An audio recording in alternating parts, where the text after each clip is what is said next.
Welcome to the Cartoon Catastrophe.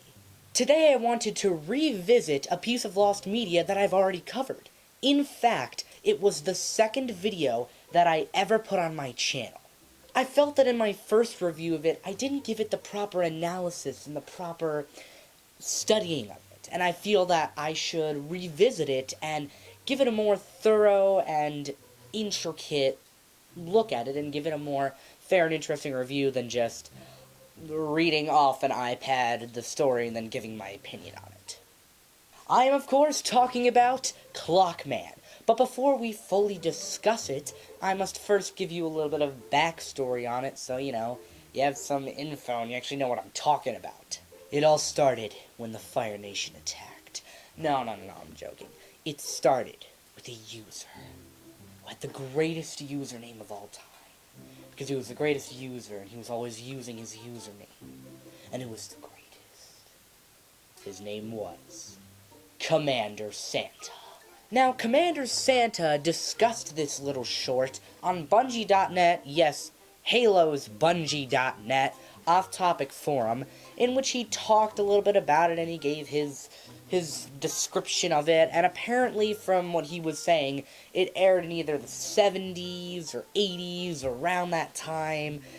That was his estimate. To sum up the story briefly, so I'm not talking about it for too long, a sentient clock gets freaky with a kid who's in bed. Oh god, that is a oh my god, that is a horrible way. Oh man, I'm sorry, that is a horrible way to sum it up. That is, oh my god, that is...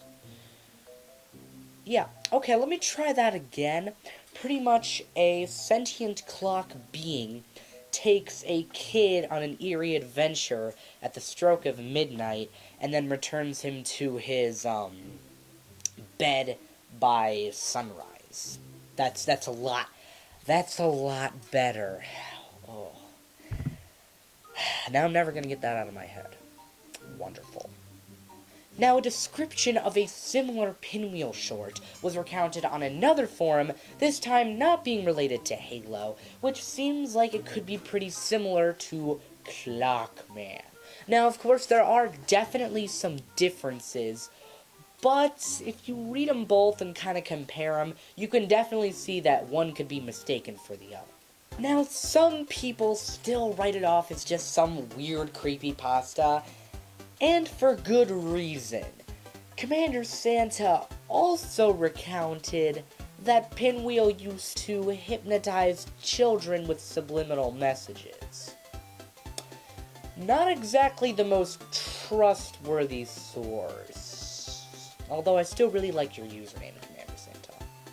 Now, I have some new info that might somewhat bring a little more information to the progress of finding this and a bunch of the Pinwheel shorts and clips that have been lost as far as, online and stuff like that.